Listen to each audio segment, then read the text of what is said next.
Welcome to The Green Light. I'm your host, Shaylanese, and I'm so grateful you've taken the time to listen to our Green Light conversation. Before I intro my guests, make sure you're supporting the show by leaving comments and ratings wherever you're listening. Those small gestures really make a difference and give solid feedback so that the show can keep improving. I really value hearing how you feel about the guests I curate for the show, so thank you in advance. Today's episode has a special guest, which is my friend Ana Jaffar, who's here to talk about her path into painting, photography, and poetry, as well as her journey with Crohn's disease and pushing through the pain to pour into her creativity. I'm so excited for this conversation, and so let's get right into the Green Light convo with Ana Jaffar. Okay, so I'm super excited to speak with my friend Ana Jaffar and really just get an insight into her world of being an artist and basically the beginning of her career journey. And so to kick it off, once again, thank you so much for joining me. And I'm curious to know, like, what inspired you to get into a career of the arts? Well, mainly I've been doing the arts just as a whole since I was younger. My dad's a professional photographer, so he kind of, has always been shooting weddings and events, and I've always gone with him and helped him or whatever, and kind of, looked at him. And I've done a lot of whether it was singing, acting, drawing, painting, all that since I was middle school, high school. Well, singing since I was little, but painting and stuff, middle school, high school. And so it's just being a creative has always been a part of my life. So yeah, that is how I got my start, and I just continued and turned it into what it is now. So yeah, and it's amazing what it is now, but back to the beginning stages, did you always knew like you could make money off your art or through your arts, or like did you take it seriously at the beginning point? Like before I even made a business, it was just more of, oh, that's what I did in high school, or oh, that's what I did as like a side thing and something that was fun, something that was creative. And I would see, artists all over the place at like the High Museum and all kinds of just big art galleries. And you see art everywhere, whether it's hospitals, doctor's offices, everywhere. And you're like, oh, okay, that's pretty. But it wasn't like, oh, I think I could do that for a business one day. It was just more of, okay, that's nice. And then, I started my business, and even right before that, it was just simply something that I love to do. And then COVID hit, and I started my business.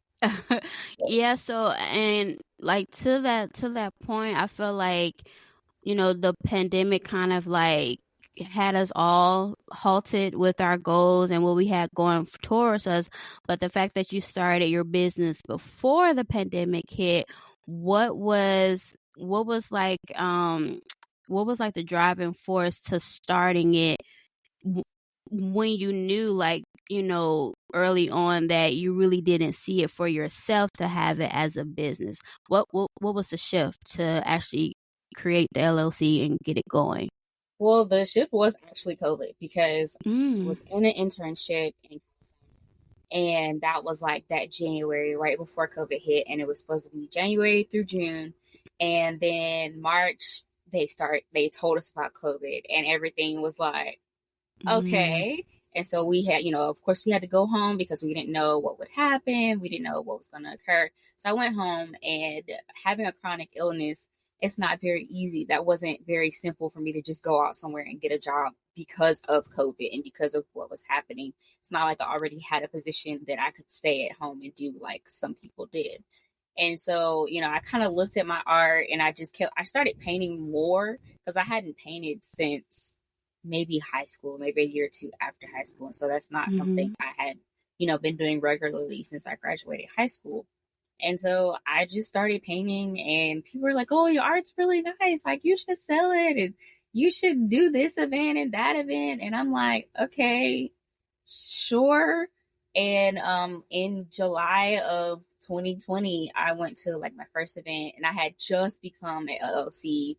And because people were telling me, oh, you need to put your name on this art. Like, you need to put a name with this art. You can't just sell it because somebody can steal it. And it was all these different things, and you got to sign it and all of that. And so I ended up going to this event after I established my LLC, and it was very hard. Like, it wasn't hard, but it was hard. because there are a lot of ins and outs when it comes to having an LLC and going through the government and getting the LLC. Make sure you have the rights to the name. It's a whole lot of different things that comes into making the LLC. And so when I made the LLC, I was able to go to different events and become Passionate Expressions LLC. And I came up with that name because art has always been something that I'm passionate about. And painting is a way to express yourself. So, thus, Passionate Expressions is very simple, but it has a deep meaning when it comes down to it.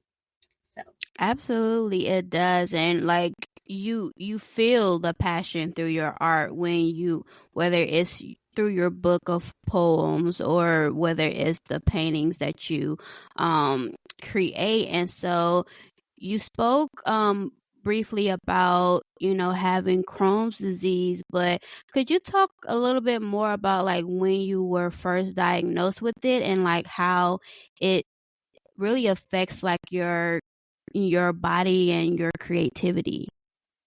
well, I was first diagnosed. Actually, I started getting sick when I was 14, so that was about 2008, late Mm-hmm. 2008, October-ish of 2008.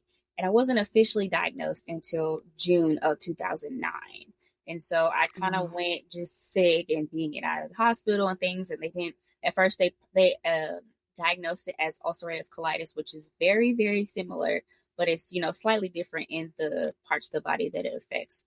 But I was officially diagnosed at 15 in 2009 during the summer after my ninth grade year. And so I had went through ninth Mm. grade year, and then that summer after, lots of hospital visits and a lot of the Wow. finally like diagnosing me with Crohn's. And my 10th grade year, I didn't start my 10th grade year with everybody. Like the first few months I was at home and Mm. doing basically homeschool in a sense, but not really. It was the teachers that I had at school came to my house and like taught me and gave me my homework and all that stuff because I was sick to the point where I ended up having surgery and Wow. I lost a lot of weight. Like I've always been slightly on the bigger side. That's just, how I've always been. But I got to a point where I was like 120, 30 pounds. And to Mm. see how much weight I lost. Everybody was like, people thought I died. Like, people didn't know what was going on because Wow. I was at school 1 year and then literally the next semester I wasn't there for a while.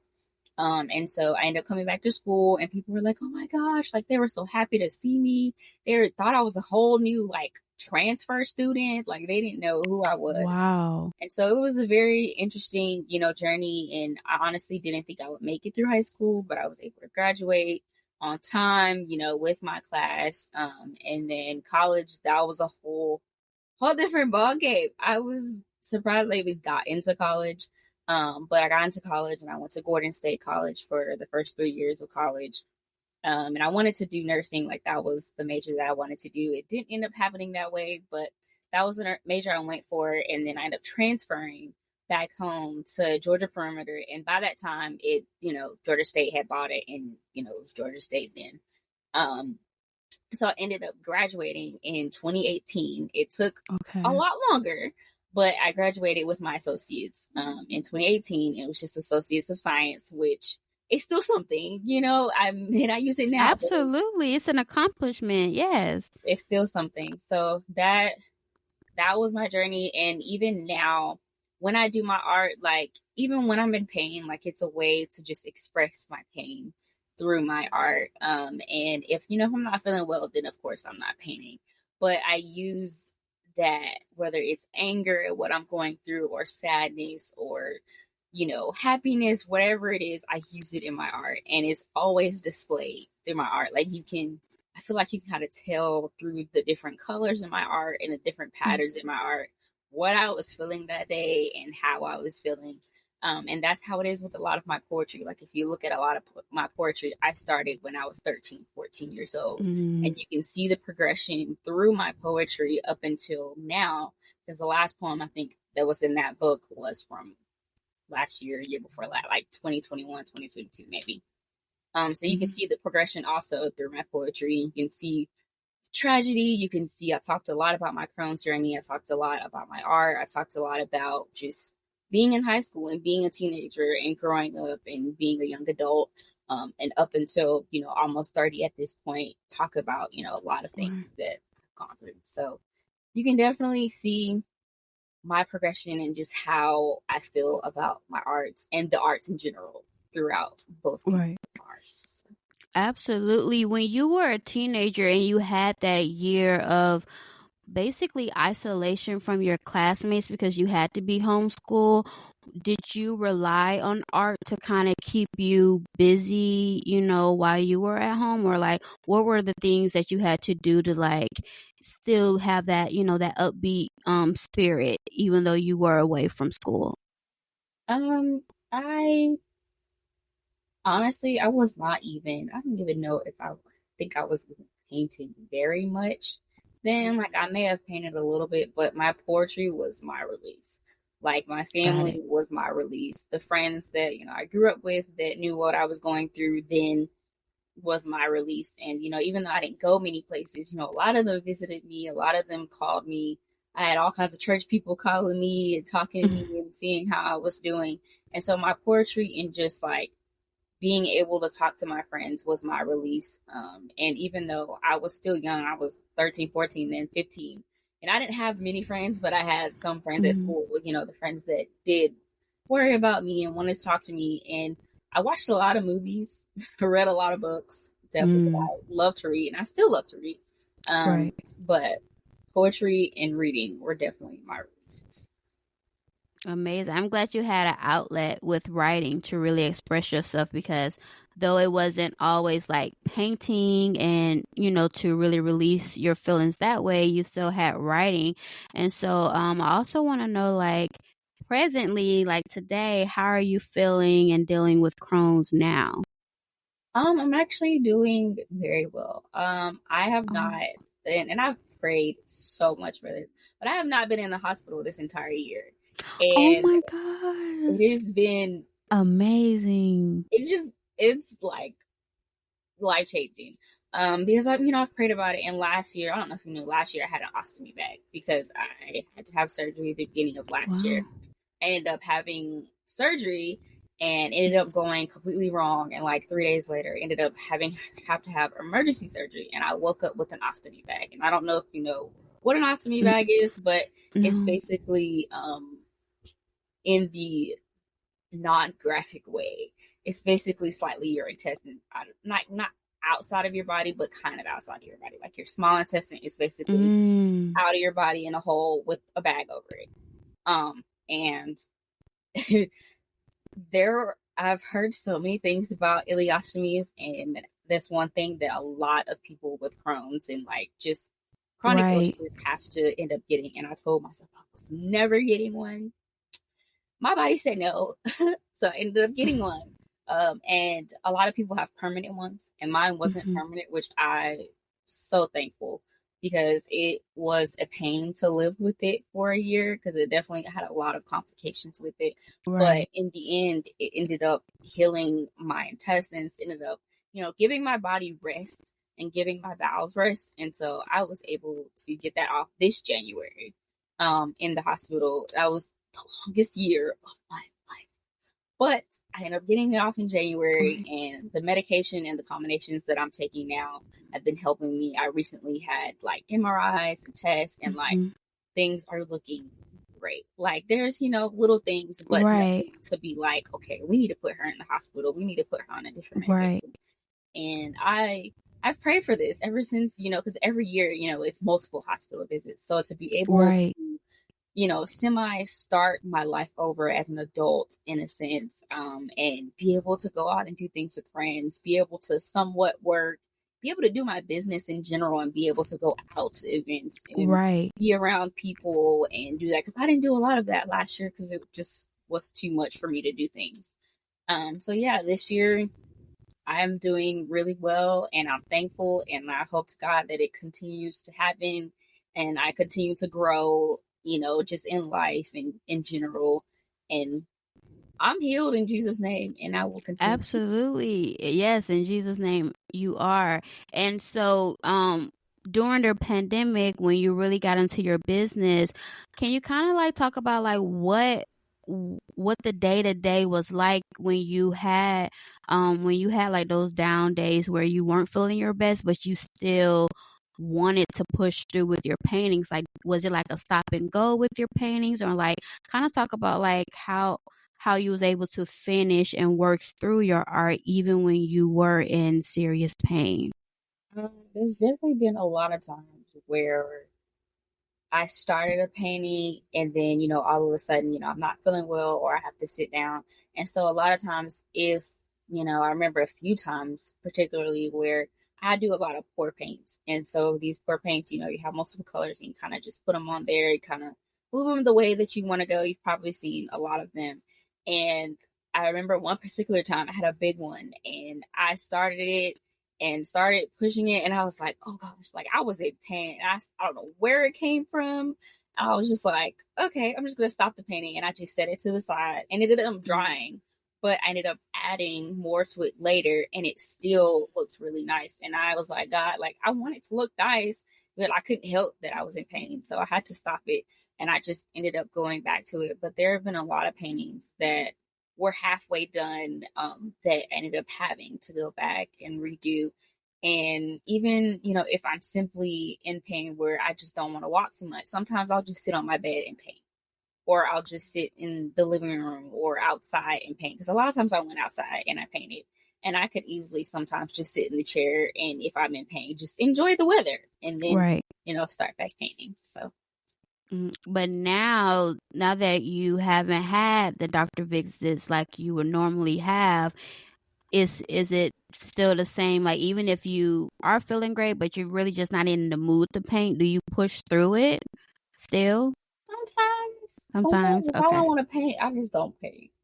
I will sit there and research ideas, or I've been doing a lot more of content for just like my business and like my personal pages. And so Right. even when I'm not painting, like I'm constantly researching ways to make my business better. Like I'm in a few different business groups.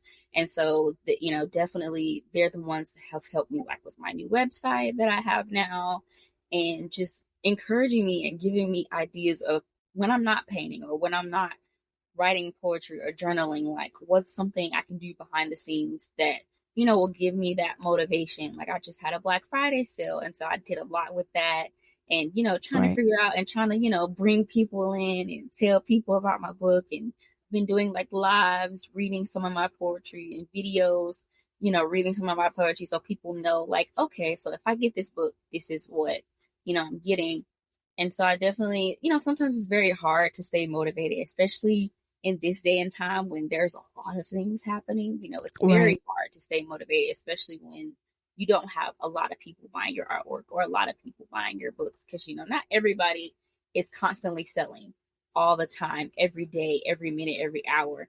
There's a lot of downtime. Like people just think when they see, a successful business out here, they're always selling. It's not always not always like that. There's a lot of downtime sometimes where you have really high sales and times when you don't have a lot of sales. And so I still try to encourage myself, to paint, even if I'm not motivated, or to write something if I'm not motivated. But sometimes I just don't. There are just days where I just don't. And I'm currently trying to work on my second book. It was definitely supposed to be my first book, about my Crohn's journey in general. But now it's my second book since I already have a first book.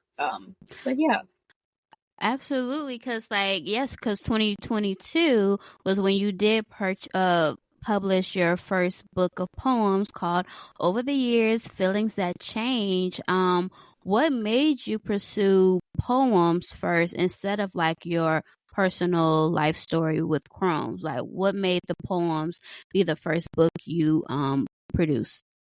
Well, I had started writing my Crohn's journey, but I definitely saw how many poems I had and how much of an impact, I thought that it would make on the people around me and how much inspiration it'll have. And I know my story has inspired a lot of people. I know my journey, people are just like surprised that I'm still, still here and still holding on. But I felt that my poetry could be an even, more in depth into what I've gone through, whether it's my Crohn's journey or it's tragedies, whatever it is, the teenage love stories, whatever I had that, people would be inspired by.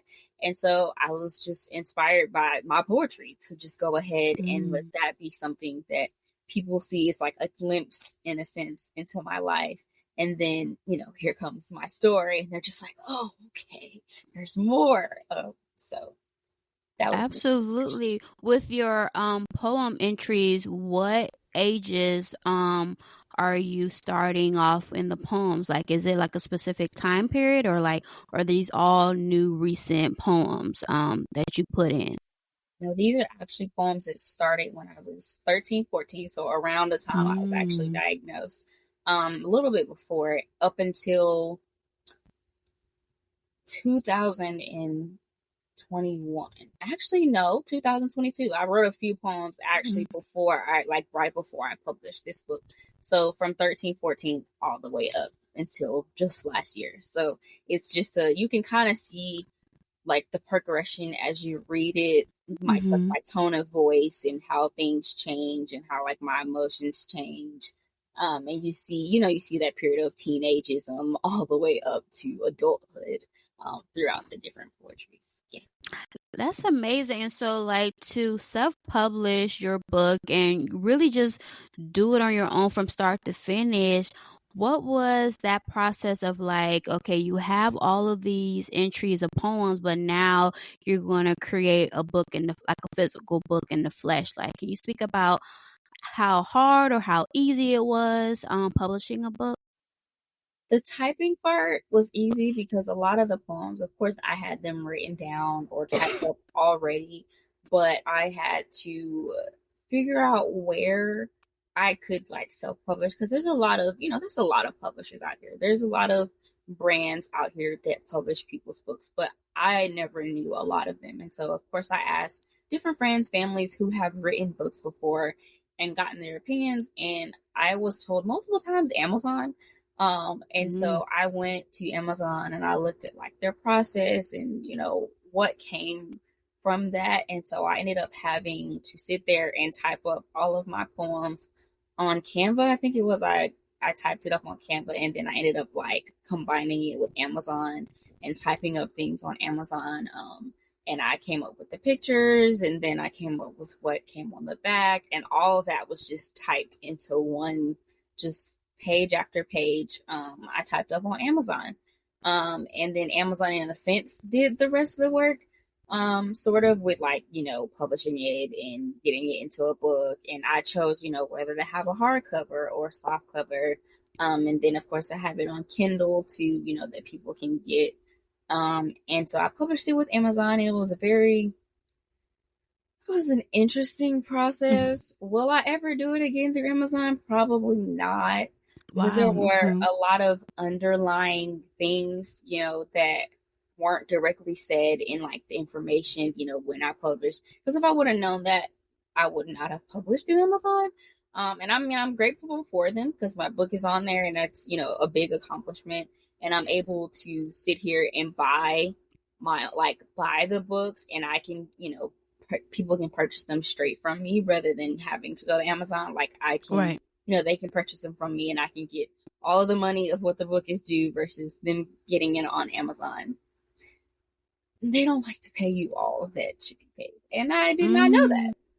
So that's a good lesson learned, especially for those who have so many book ideas but don't know where to begin.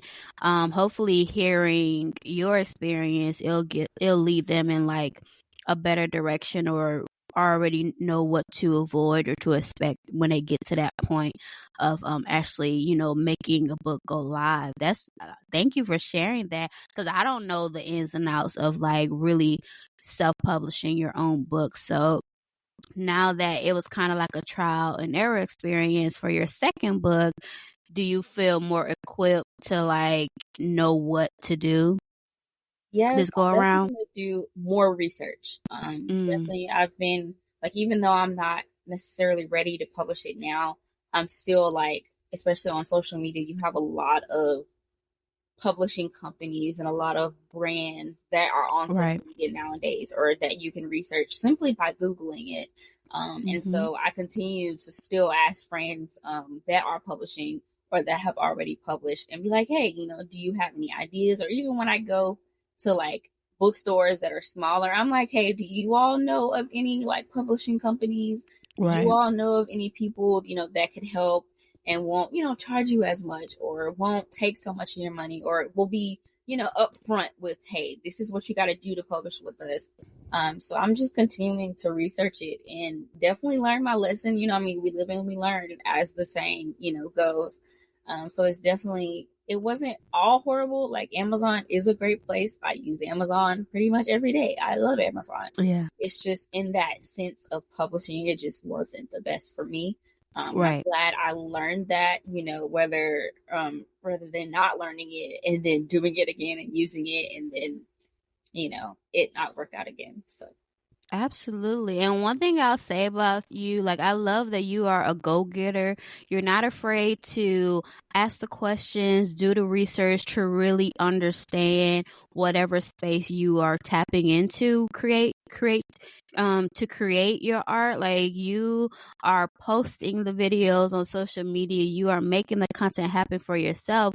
Could you offer advice to those who may have shy personalities, or they're not as bold to like really put the work in front of their art? Like, can you kind of share some advice or encouraging words for those who like want to step out more to really like go hard for their art?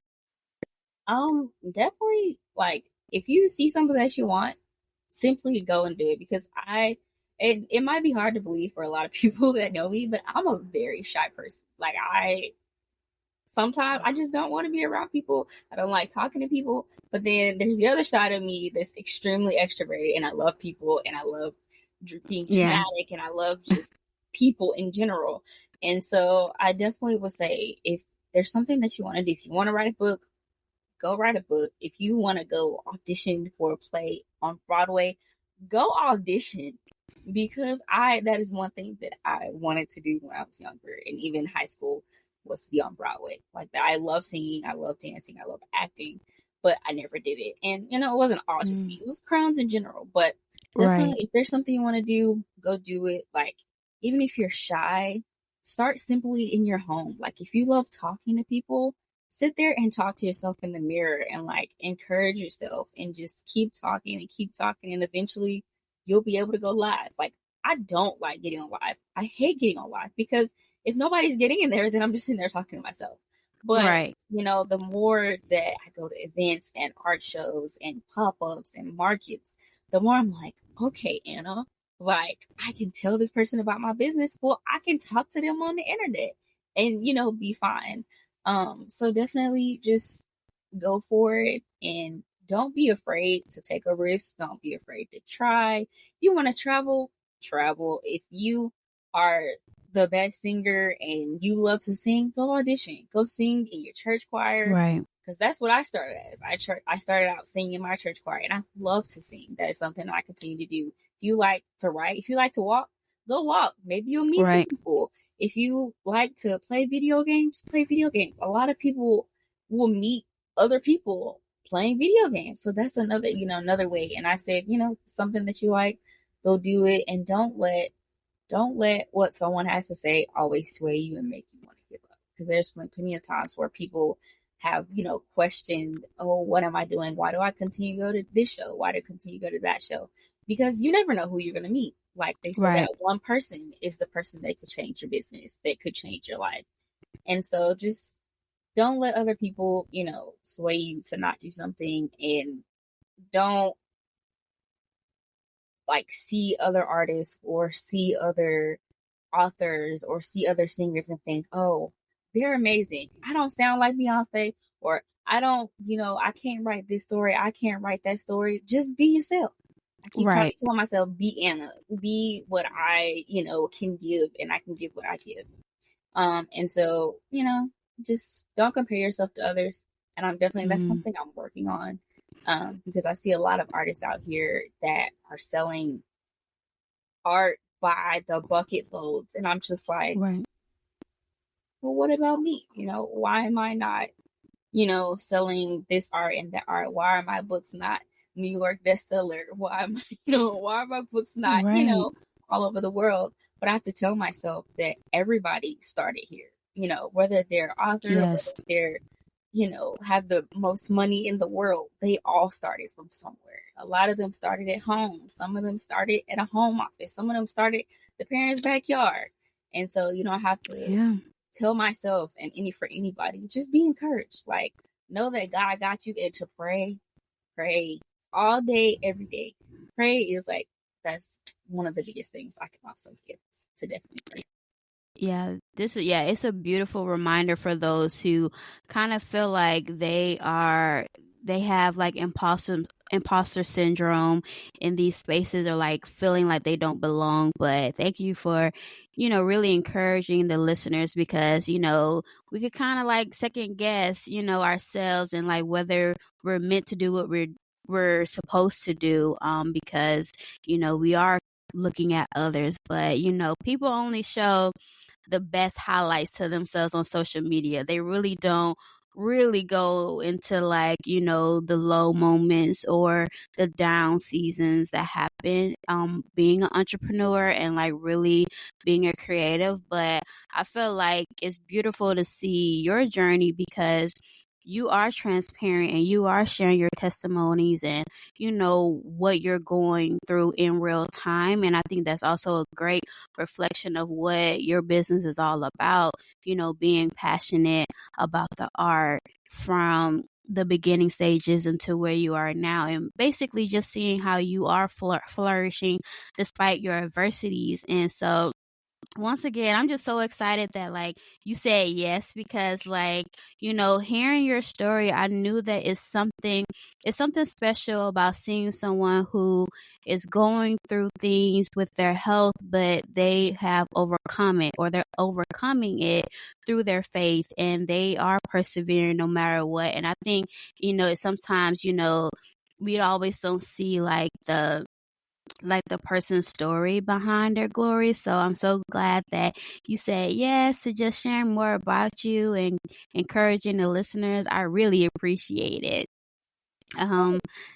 Yes, and so to wrap up our conversation, I always ask a guest to share 2 songs that best represent their personality, and each and every guest is always like a hard choice to pick like those 2. But if you have any 2 songs, or it could just be albums, and that you'll rather say, share with the audience. Okay, so I'm a very big K-pop fan, like Okay. huge. And I've been thinking about this since you sent me the email, and I'm like, there's so many K-pop songs that I love so much. There's a group that I love called 17, and it's 13 members, 13 guys.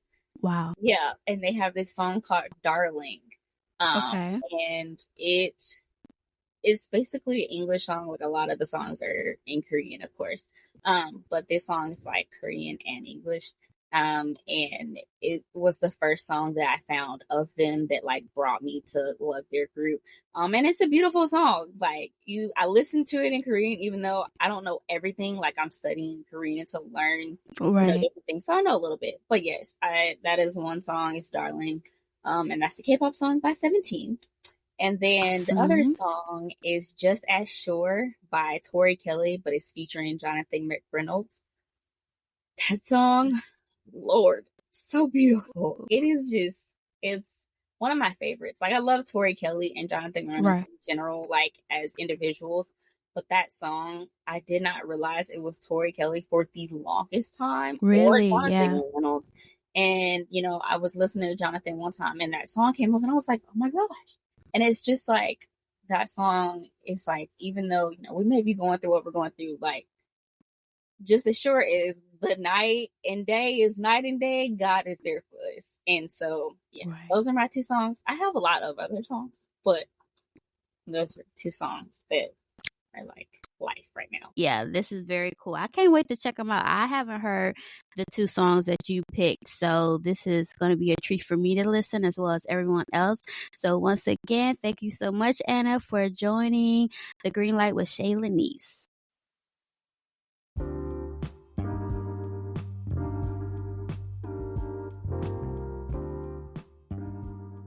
If you love today's guest and our Green Light Convo, please tell someone, your mama, daddy, cousin, sister, brother, auntie, uncle, about the show, and be on the lookout for the next episode.